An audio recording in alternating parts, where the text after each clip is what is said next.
Bonsoir, mesdames et messieurs, chers internautes, chers téléspectateurs, chers amis de poker. Nous sommes très heureux de vous recevoir ce jeudi soir. La semaine dernière, Brazzaville a attiré l'attention tant de la communauté nationale qu'internationale au sujet du parti Mouvement républicain. Premièrement, avec l'interpellation donc dans la capitale congolaise de l'activiste panafricain Kémy Séba, mais aussi de la destitution du président de ce mouvement, Desté Gavé, par son ancien secrétaire général adjoint. Pour comprendre ce qui s'est passé, Poker reçoit ce soir le président du mouvement républicain, Monsieur Desté Gavé. Président, bonsoir. Bonsoir, Monsieur Arsène Séverin, et bonsoir à tous les internautes de CFD Live. Bienvenue à Poker. Merci. Alors, donc, comme nous l'avons dit au lancement de cette émission, vous avez été destitué de votre parti. Je rappelle le parti que vous avez fondé, président fondateur, comme on le dit souvent. Vous avez été destitué par votre ancien secrétaire général. Est-ce que vous pouvez nous restituer un peu le contexte?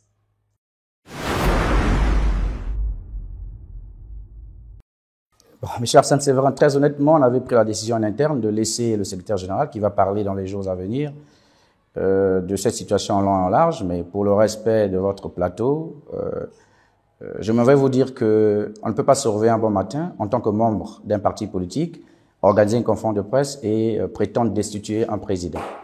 Je pense qu'il y a beaucoup de méconnaissance des textes dans cette histoire et surtout beaucoup de manipulation aussi, parce que je m'en vais vous donner quelques articles de notre parti.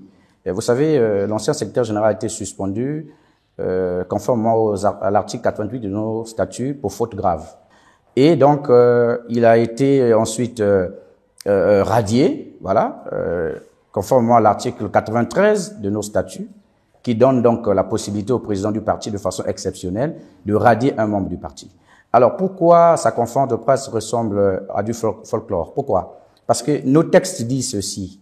L'article 92 de nos statuts dit que pour exclure un membre du Conseil national, il faut qu'il y ait congrès ou bien qu'il y ait une assemblée générale où les 2/3 des membres du Conseil national vont se prononcer. Or, il s'avère que le président Gavé, avant d'être président du parti, est d'abord membre du Conseil national, élu lors du dernier congrès du parti tenu en décembre. Donc, pour que le président Gavé soit destitué, il faut qu'il y ait soit un congrès extraordinaire, soit une assemblée générale où les 2/3 des membres du Conseil national décideront donc du sort du président Gavé. Or, il ressort que, même je l'ai suivi même dans des reportages télévisés, l'ancien secrétaire général était seul face à la presse. Autour de lui, il n'y avait aucun membre du parti. Et donc, pour nous, c'est un non-événement. Monsieur Lekebe, c'est de lui dont il s'agit, l'ancien secrétaire général adjoint.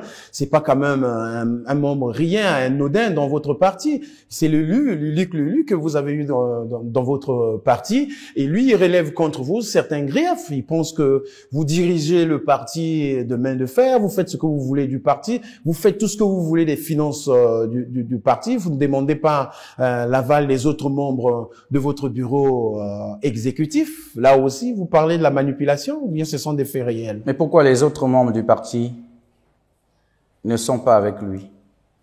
Si ce qui est dit est normal et réel, les débats dans les partis politiques se font au sein des partis politiques et non à l'extérieur. Quand on veut résoudre un problème dans un parti, on s'exprime dans les institutions. Vous avez mieux fait de le sortir bien avant. On s'exprime dans les instances, mais on l'a sorti parce qu'il a été coupable de fautes graves. On l'a pas sorti par plaisir. La preuve en est, il a été secrétaire général malgré beaucoup des erreurs qu'il a eu à commettre dans le passé. On n'avait jamais pris des décisions radicales à son encontre. Parce que quand vous êtes chef d'un parti, vous êtes père de famille. Vous devez regarder l'intérêt du parti. Mais lorsque vous constatez que il y a une brebis qui risque de créer un désordre dans le troupeau, qu'est-ce qu'on fait? Il faut enlever la brebis galeuse. Il faut mettre la... Oui, c'est ce que nous avons fait en le suspendant de sa responsabilité de secrétaire général adjoint. Est-ce que 4 mois après, il est resté 4 mois après la tenue de votre congrès, c'est quand même une grande rencontre. Beaucoup de partis ici, tant de la majorité que de l'opposition, n'arrivent pas à tenir leur congrès, ne respectent pas les échéances de leur congrès. Vous avez pu tenir le congrès. Est-ce que 4 mois après le congrès, vous vous attendez à à un tel événement spectaculaire qui finalement, on prétend vous destituer quand même. Mais c'est incongru, monsieur Arsène. Même au sein d'un parti politique, les recours au sein du mouvement républicain, si vous voulez faire des recours pour une situation d'injustice, vous avez 60 jours. L'article 86 du parti est très clair. Vous avez 60 jours. Après 60 jours, vous ne pouvez plus venir prétendre revendiquer quelque chose. Parce qu'on vous laisse le temps de faire des recours ou pas. L'ancien secrétaire général adjoint a été suspendu en mars, de façon provisoire. On lui a laissé 3 mois pour s'expliquer. En mars 2024. 2024, chose qu'il n'a pas fait. Il a été suspendu définitivement 3 mois après. Donc, il était devenu membre simple. Il n'a pas pris part au congrès. Et 4 mois après la tenue du congrès, il revient à la charge en toute illégalité, avec une sanction contre le président. Non, mais c'est une façon de dire que je l'ai dit tout à l'heure, c'est la méconnaissance des textes. Et c'est ça le malheur de la jeunesse congolaise. La jeunesse doit se former. Lorsqu'on veut faire quelque chose, il faut se référer au texte. Parce que même demain, s'il se retrouve dans une autre formation politique, il doit savoir que les formations politiques régissent des textes. Il faut respecter le fonctionnement d'un parti politique. Si le président Gavé a une mauvaise gestion, c'est au sein du parti que nous devons régler ces problèmes. Nous avons un conseil national de 71 membres, un bureau politique de 25 membres, une commission de contrôle et d'évaluation et un secrétariat permanent. Donc les instances sont là pour regarder ces choses. Est-ce qu'il n'a pas raison quand même sur certaines choses Pourquoi vous ne voyez que de la manipulation derrière tout ce qu'il dit? Non, mais je viens de vous dire que lorsqu'on a raison, on s'exprime au sein du parti. Et vous avez avec vous les autres personnes qui partagent votre avis. Mais dès lors vous êtes seul, regardez l'acharnement des autres membres du parti sur le compagnon, sur l'ex-compagnon. Qu'est-ce que ça signifie? Ça signifie que tout le monde est surpris. Et avant cela, il y a des faits, je vous ai dit. Qu'est-ce qui a mené à la suspension de l'ancien secrétaire général de son poste? Parce qu'il y a eu des faits de corruption par là. Et donc, nous avons dit, le secrétaire général va éclairer l'opinion sur cette question. Ce que je voudrais seulement... Vous pensez qu'il a été instrumentalisé par les autres? Mais c'est la façon de faire au Congo, vous le savez. Combien de partis ont voulu être déstabilisés? L'UPADES, le MCDDI, l'UMP de Elvis Salisson, mon grand frère. Tous ces partis-là ont toujours été... on a toujours trouvé des pantins au sein du parti pour pouvoir créer du désordre. Heureusement pour le mouvement républicain, le président que je suis, les textes m'ont donné, me donnent depuis le congrès, le dernier congrès, la possibilité de radier un membre du parti de façon exceptionnelle lorsque ce dernier est coupable de haute trahison. Avant d'aborder donc le deuxième sujet qui a défrayé un peu la chronique sur la place de Brazzaville, il y a 2 mois, nous recevions un jeune du Parti congolais du travail aussi qui peut-être relevait les mêmes faits. Il se posait la question. Vous êtes en face de la presse tout le temps, vous tenez des conférences de presse, vous tenez des grandes réunions, ça coûte cher, vous ne travaillez pas, on compte pas trop sur la cotisation des militants de votre parti. D'où trouvez-vous les ressources? Comment faites-vous pour exister au sein d'autres partis? Qui ne travaille pas? Il dit que vous ne travaillez pas. Mais le président Destin Gavé est fonctionnaire. Alors, comment il peut dire que je ne travaille pas? J'ai toujours travaillé dans ma vie. Vous ne prenez pas quand même votre salaire pour faire fonctionner le parti? Non, j'ai répondu à la question qu'il ne travaille pas. Il fallait dissiper ce malentendu. J'ai commencé à travailler très tôt dans ma vie. Un parti politique fonctionne selon les lois de la République. La loi sur les partis politiques est très claire sur le financement des partis politiques. Les partis politiques sont financés par les membres. Et au sein du parti, nous avons une grille des cotisations où les membres contribuent au fonctionnement du parti. Et donc, si nous sommes bien organisés, d'ailleurs c'est ce qui est le cas, nous tenons nos activités régulièrement parce que nous avons des hommes de conviction au sein de notre parti politique. Nous avons des ingénieurs, des fonctionnaires, les hommes d'affaires, ceux qui sont dans le secteur privé, qui sont au mouvement républicain, au service du parti. Donc les gens sont étonnés de constater au Congo qu'il est un parti politique non tenu par le pouvoir, mais qui existe. Ça fait mal. Et donc ces jeunes qui sont habitués à la facilité sont obligés de trouver des boucs émissaires de gauche à droite. Vous n'êtes donc pas un mercenaire politique, comme ça a été dit. Vous savez, le parti politique qui regorge le plus de mercenaires dans notre pays, c'est le PCT. Le PCT, c'est un parti qui regorge des mercenaires politiques. Parce que ces derniers pillent le pays. Ces derniers sont en train de détruire le pays. Or, le but d'un mercenaire, c'est de détruire. Mais qui a détruit le Congo aujourd'hui? N'est-ce pas le PCT et ses membres? Donc, pour nous, le chien aboie, la caravane passe. Nous avons pour objectif aujourd'hui travailler pour l'alternance. Pour nous, 2026, c'est le départ de Denis Sassou Nguesso. Et le MR travaille pour le départ de Sassou, par les voies pacifiques.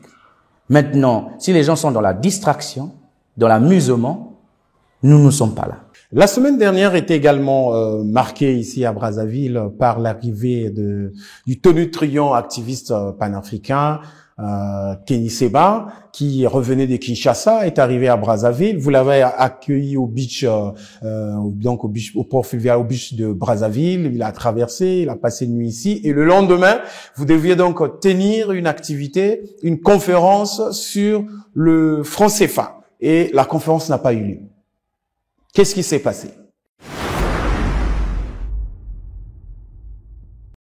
Eh bien, la conférence n'a pas eu lieu parce que les gouvernants que nous avons, qui se font dicter la conduite par des puissances extérieures, n'ont pas voulu que la conférence se tienne. Parce qu'il faut déjà rappeler que Kémy Seba n'a pas quitté le ciel pour atterrir ici. Vous avez bien dit qu'il est venu par le beach. Donc il est passé par les frontières. Il a eu un visa pour rentrer au Congo. Et donc, lorsque quelqu'un a son visa et il est rentré, ça veut tout simplement dire qu'il est venu de façon légale. Et si les autorités n'ont pas voulu que la conférence se tienne, mais c'était aux autorités de nous donner une explication. Est-ce que depuis que cet événement s'est déroulé le lundi passé, nous sommes aujourd'hui, quelques jours plus tard, est-ce que vous avez vu le gouvernement se prononcer sur la question? Vous comprenez par là que c'est un gouvernement des amateurs. C'est un gouvernement des personnes qui ne savent pas pourquoi ils sont là. Parce que lorsque vous interdisez une telle activité, mais le soir, on devait voir le porte-parole du gouvernement, ou bien un membre du gouvernement, donner des explications. Pourquoi on a interdit la conférence qui devait se tenir dans un lieu privé, un siège d'un parti. Vous avez quand même été interpellé, donc sur place au moins, au lieu d'interpellation, vous avez été donc conduit à la CID, donc à la centrale d'intelligence et de documentation. Là-bas, au moins, on a pu vous notifier le motif. Ah ben, on n'a jamais notifié le motif. Déjà, je vous dis que le frère Kémy Seba, président de l'ONG Urgence Panafricaniste, a été auditionné pendant près de 4 heures du temps. Vous avez suivi sa réaction. Il a même remis en question le niveau de nos services. Parce que les questions qu'on était en train de lui poser, pour lui, c'était des questions farfelues. Il n'y avait pas le fond. Rien de fond. C'était, voilà, pourquoi vous êtes là, etc., etc. Mais on ne nous a pas notifié pourquoi la conférence a été interdite. Donc, vous comprenez par là qu'il y a défaillance de notre gouvernement. Le gouvernement, lorsque le gouvernement se veut responsable, vous devez aller jusqu'au bout de la logique. Vous avez interdit la chose, mais vous informez l'opinion. Aujourd'hui, le Congo est devenu la risée du monde. Et surtout le président Denis Sassou Nguesso, qui est considéré comme qui se considère comme un panafricaniste. Parce que pour moi, le président Denis Sassou Nguesso n'est pas un panafricaniste. La preuve en est, il n'a pas voulu laisser un panafricaniste s'exprimer au Congo. Donc, pour lui, on ne sait pas ce qu'il allait dire. En plus, c'était une conférence. Non, c'était très clair. Il ne faut pas dire qu'on ne sait pas ce qu'il allait dire.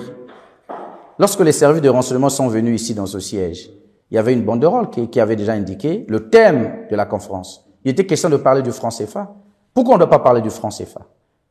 Il y a quel intérêt, justement, non, mais je vous de faire une conférence? Non, mais dans mon programme, dans le programme politique du mouvement républicain, nous abordons de façon claire la question du franc CFA. Pourquoi on ne doit pas parler du franc CFA? Il y a quel intérêt? Oui, mais l'intérêt, c'est que cette monnaie, c'est une monnaie qui ne permet pas aujourd'hui aux économies africaines de décoller. Qu'est-ce qui est faux là? Et ceux qui ne sont pas dans le franc CFA aujourd'hui, est-ce qu'ils ont décollé en face de nous? Oui, mais il y a des CPI. Monsieur Arsène Séverin, il y a des CPI aujourd'hui en Afrique qui se développent. Vous prenez le Kenya, la Tanzanie, ce sont des pays qui se développent aujourd'hui.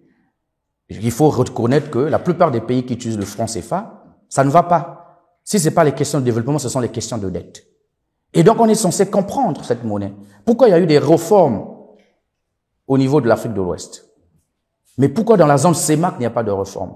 C'est des choses qu'il faut parler. Est-ce que parler de ces choses signifie qu'on veut mettre de l'huile sur le feu ou bien on veut déstabiliser les institutions? C'est une guerre d'idées. On avait convié des journalistes qui pouvaient venir débattre de ces questions-là. Où est le problème? Pourquoi on a interdit? C'est la violation flagrante des libertés fondamentales, garantie dans l'article 25 de notre Constitution. Et ça, je le dis, c'est pitoyable, c'est triste pour un pays comme le Congo qui, en plein 21e siècle, se comporte toujours comme si nous étions à l'époque coloniale. Ce n'est pas bien. Mais vous savez bien que Kémy Séba aussi est connu pour ses positions tonitruantes, il s'en prend aux autorités. On n'aurait pas quand même pu permettre tout ça là au nom de la liberté d'expression. Non, mais je vous ai... C'est vrai qu'on savait pas, c'est vrai qu'il n'avait rien dit encore, on ne savait pas ce qu'il allait dire, mais on l'a vu quand même à l'œuvre déjà. Oui, mais moi aussi en tant qu'acteur politique. Ok. Vous pensez que même si nous considérons Denis Sassou Nguesso comme adversaire politique, nous allons permettre à ce que on puisse vilipender le chef de l'État dans mon siège? Vous croyez que nous n'avons pas eu des discussions en amont avec le frère Kémy? On ne dit pas ici qu'on devait empêcher ce dernier de s'exprimer, mais il était question de parler du franc CFA. Il n'était pas venu pour parler des affaires internes du Congo. Les questions politiques du Congo, c'est le président Destin Gavé qui en parle. Parce que j'ai ce mandat-là de parler. Je suis opposant au système. La loi me donne l'autorisation de critiquer le gouvernement. Parce que je ne suis pas pour l'action du gouvernement. Je suis opposé à l'action du gouvernement. Donc si je veux parler de Sassou, je n'ai pas besoin de Kémy pour parler de Sassou.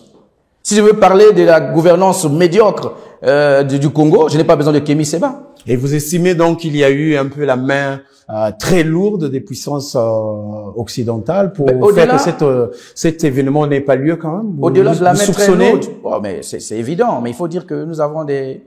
Vous voyez l'ombre de la France? Non, je ne parle pas de la France, je ne parle même pas. Je ne vais pas citer des pays parce que... On le connaît quand même pro-russe, oui, militant pro-russe quand même. Pro-russe, c'est trop dit. Il parle de la... Vous allez... Comme vous avez vu Gavé avec Kémy Séba, vous avez dit Gavé est pro-russe? C'est la question qu'on va vous poser après. Donc, ce que je veux dire, je ne veux pas m'attarder sur la main noire des pays étrangers, mais je veux plutôt parler de la faiblesse de nos dirigeants. Nos dirigeants sont faibles. Et ce sont les mêmes dirigeants qui pleurnichent, qui parlent du néocolonialisme lorsqu'on commence à toucher à leurs intérêts. Lorsqu'on a parlé des biens mal acquis, le président Denis Sassou Nguesso a parlé du néocolonialisme. Parce que là, ça l'arrangeait. Mais lorsqu'on parle des questions de souveraineté monétaire, là, on bouche les oreilles. On fait la volonté. Je ne sais de qui. Nous savons que le pouvoir tremble aujourd'hui. Tout ce que vous voyez autour du mouvement républicain, arrestation, on commence à utiliser des pantins pour vouloir déstabiliser, ce n'est rien. L'objectif aujourd'hui, c'est de créer tous les mécanismes pour empêcher Destin Gavé d'être candidat en 2026. Ça, nous le savons. Alors donc, en tout état de choses, le militant panafricaniste a été conduit le soir même par le beach de Brazzaville. Vous avez assisté, je crois, à son départ. Et c'est une page qui s'est refermée aussitôt. Vous avez pu vous exprimer à travers les réseaux sociaux, lui comme pour vous donner cette explication. Et ce soir encore, vous le faites si bien. Pour le bonheur de ceux qui suivent Poker. Mais pour terminer sur ce chapitre, quel est l'intérêt pour vous d'Destin Gavé, président du mouvement républicain, un parti congolais qui aspire certainement à la magistrature, pas certainement, qui aspire à la magistrature suprême? Nous allons en parler avant de terminer l'émission. Quel est l'intérêt pour vous de vous attacher les amitiés, les alliances des militants, on va dire, un peu sulfureux quand même, hein, dans pourquoi en Afrique? La renommée est quand même un peu tonitruante quand même en Afrique. Pourquoi en Afrique? Parce qu'il a été destitué aussi de sa propre nationalité. Le Bénin l'a rejeté, la France n'a pas voulu de lui. Aujourd'hui, je sais pas quelle nationalité il va prétendre aujourd'hui. Pourquoi vous vous attachez des amitiés de... Le frère Kémy est béninois, je vous le dis, il a sa nationalité béninoise. Il a toujours sa nationalité béninoise. Je ne vais pas rentrer dans les spéculations. Destin Gavé est libre. Destin Gavé est libre de tisser des partenariats et des alliances avec des personnes qu'il juge être importants pour son combat.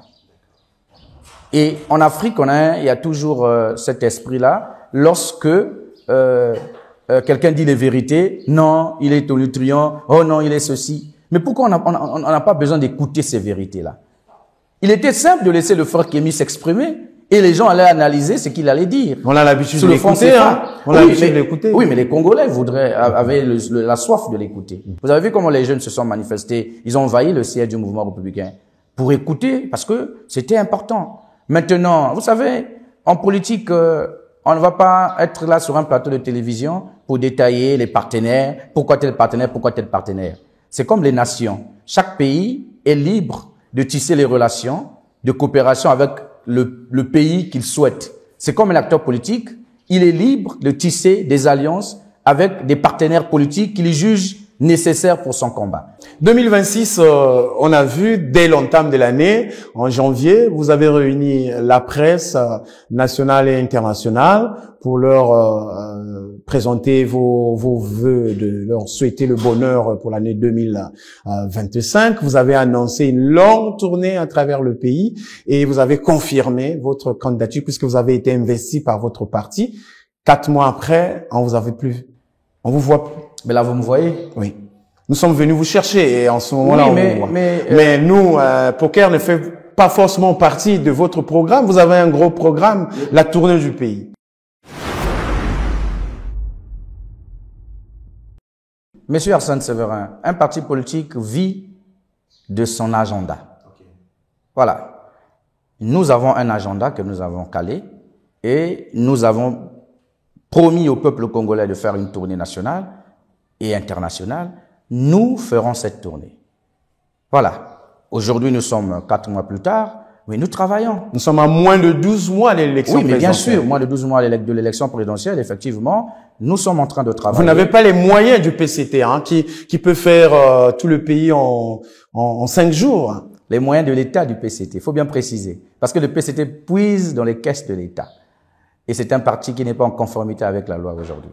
Vous savez, monsieur Arsène Séverin, lorsqu'un peuple a soif du changement, il suffit juste qu'il y ait une voix qui peut rassurer ce peuple. Et aujourd'hui, à travers les persécutions que le mouvement républicain subit, d'ailleurs vous êtes témoin, vous êtes un journaliste d'investigation, partout on en parle. Si nous sommes persécutés aujourd'hui, c'est parce que nous faisons peur. Oui, nous allons faire cette tournée. Elle aura bel et bien lieu dans tout le pays. Nous sommes en train de travailler sur ça. Nous finalisons les choses. Et au moment opportun, vous serez informés. Ce n'est pas une candidature de façade. C'est une candidature mûrie. Je vous ai dit, le MR a été créé il y a 8 ans de cela. En 2021, nous n'étions pas prêts. Nous avons accompagné Guy Brice Parfait Kolela. Mais aujourd'hui, nous sommes prêts. Le parti est suffisamment outillé pour aller à la conquête. Et justement, cette conquête, vous voulez jouer seul. Il y a quelques mois, vous avez mis en place une plateforme où il y avait une certaine partie de l'opposition avec vous. Vous vous êtes retiré aujourd'hui et cela a créé quand même des vives réactions au sein de cette plateforme. Le président du RDD, Jean-Jacques Yombi Opango, aujourd'hui s'en prend pratiquement contre vous pour dire que vous avez été manipulé par le Parti congolais du travail. Qu'est-ce que vous répondez à cela? Mais excusez-moi de rire. Si moi j'ai été manipulé par le Parti congolais du travail, ça veut dire que le Parti congolais du travail manipule encore un membre de mon parti pour vouloir créer le désordre. Non, nous avons effectivement créé l'Alliance pour l'alternance démocratique en 2026. Mais lorsque vous créez une plateforme, vous la créez sur la base des idées, vous la créez sur la base d'un cheminement. Et dans les textes de toute organisation, vous avez la possibilité d'adhérer, vous avez la possibilité de vous retirer. Donc le MR ne se sentait plus concerné par ce projet. Le MR a décidé de se retirer. Et combien même quand nous nous sommes retirés, nous avons pris le temps de discuter avec nos partenaires pour leur évoquer un certain nombre de raisons. Nous n'avons jamais parlé à la presse pourquoi on était partis. Parce que pour nous estimons que nous sommes partis pour des raisons de convenance personnelle. Mais lorsque vous êtes dans une plateforme, mon cher Arsène Séverin, cher aîné, vous êtes 3 partis politiques. Un parti politique décide de quitter. Mais vous qui restez, on n'a pas dit qu'il faut dissoudre la plateforme. Mais nous sommes retirés. Mais vous qui restez, qu'est-ce que vous faites? Vous étiez quand même pressenti prendre le leadership. Vous avez une certaine aura autour de vous. Pourquoi vous vous êtes retiré? Non, moi je ne vais pas rentrer dans ça. C'est vous qui le dites. Mais je vous fais savoir que mais vous dites tout à l'heure que votre parti fait peur. Oui, nous faisons peur au PCT. Les gens, ils veulent bien vous avoir avec eux. Pourquoi vous êtes retiré? Oui, mais nous sommes retirés pour des raisons que nous jugeons personnelles. Nous n'aimons pas régler les problèmes sur les médias. Quand on a des problèmes, on les règle de homme à homme. Destin Gavin est un homme franc. Quand il a un problème avec vous, il vous le dit. Vous n'avez pas pu régler ça avec Jean-Jacques? Non, mais régler, mais se retirer, c'est régler. Pour nous, se retirer, c'est une façon de régler le problème. Et lorsque vous restez avec l'Alliance, mais vous continuez à mener vos activités. Si nous étions méchants, nous devrions dire à nos partenaires, en tant que cofondateurs de l'Alliance, nous devons dissoudre. Mais on a dit non, nous nous retirons, vous pouvez continuer. Bon, après, les propos qui se sont suivis, le président Jean-Jacques, qui est un aîné pour moi, on a été ensemble avec lui aux côtés du Guy Parfait Kolela. Il a tenu des propos très enfonçants, mais nous n'allons pas nous focaliser sur ça. Je l'ai vu il y a 2 semaines à Kinshasa. On s'est serré la main, on s'est embrassé. C'est le plus important.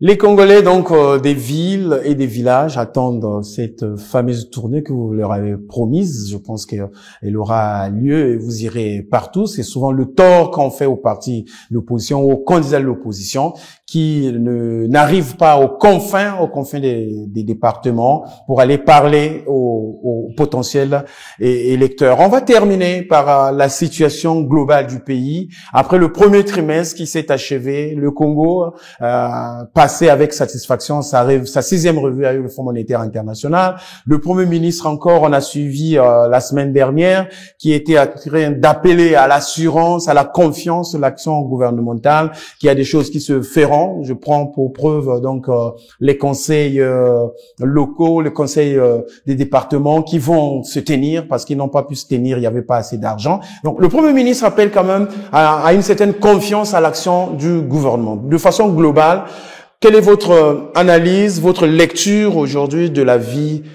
économique nationale?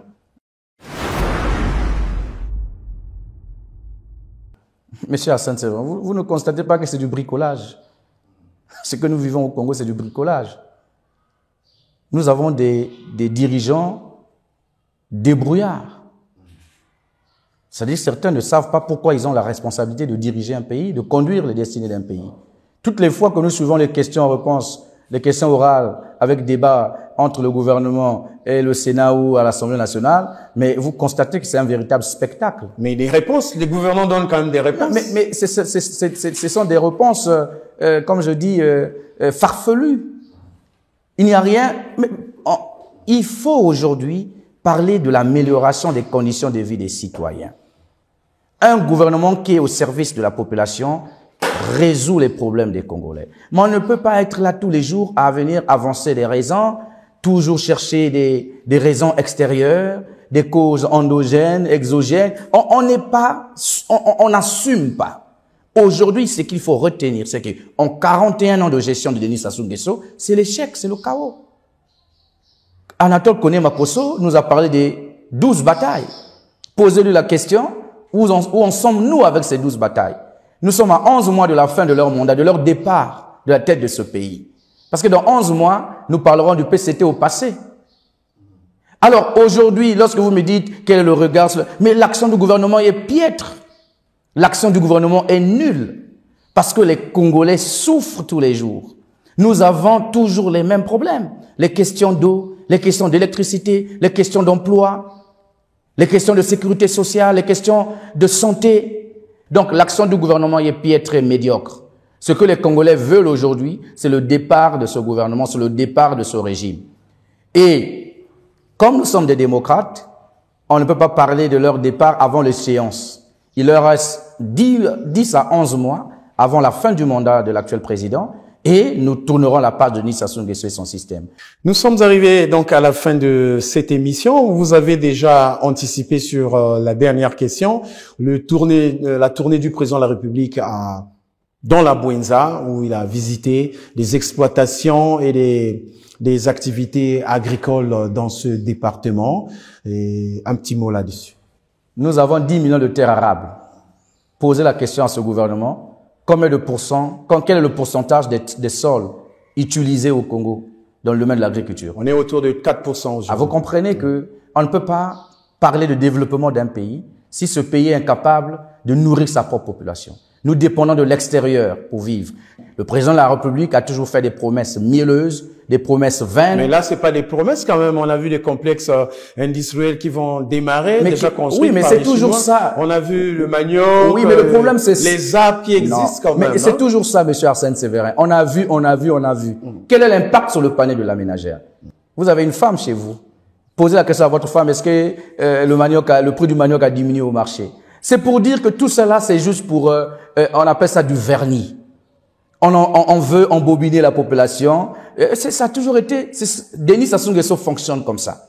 Voilà pourquoi je demande au peuple congolais en général, et à la jeunesse congolaise en particulier, de ne plus céder à cette façon de faire. Parce que c'est devenu une marque de fabrique de Denis Sassou Nguesso. À une année de l'élection, vous allez voir, il va sillonner, il va inaugurer des entreprises parfois qui ne le sont pas, juste pour attirer l'attention de la population et faire des promesses. Aujourd'hui, on ne peut pas donner 5 ans de plus à une personne qui a échoué pendant 41 ans. Le président Denis Sassou Nguesso doit se reposer. Il est temps pour lui de tirer sa révérence. Il doit prendre sa retraite politique et laisser le pays entre les mains de quelqu'un qui peut redonner l'image du Congo. Et dès que nous allons lancer la tournée, nous irons avec une alternative. Il faut démontrer à l'opinion nationale et internationale que nous avons une alternative au PCT. Nous avons une vision pour ce pays. Pas le bâclage que nous vivons là, pas l'amateurisme que nous voyons avec le PCT. Nous avons une véritable vision pour transformer ce pays. Et ça, je peux vous rassurer, M. Arsène. Nous allons transformer ce pays. Merci beaucoup. Je pense que le peuple vous attend au tournant puisque vous connaissez les besoins du peuple, vous les avez analysés et le peuple n'attend que des réponses pour son bien-être. Nous espérons que vous irez donc lui expliquer tout ce que vous avez compilé comme bonheur dans votre projet de société ou dans votre livre à paraître. Mesdames et messieurs, nous sommes donc arrivés à la fin de cette émission Poker. Poker ce soir recevait monsieur Décé Gavé. Il est le président du mouvement républicain. Il est revenu donc sur cette fameuse destitution prononcée par son ancien secrétaire général adjoint et donc sur aussi cet événement spectaculaire qui a eu lieu la semaine dernière à Brazzaville, notamment l'interpellation de militants panafricanistes Séni Keba et lui-même. Il a expliqué les tenants et aboutissants de cette affaire et a jeté un coup d'œil sur la vie nationale. Poker, c'est toujours le temps de liberté, le temps de parole. Prenez votre temps de liberté, prenez votre temps de parole en toute responsabilité. Merci et à jeudi prochain.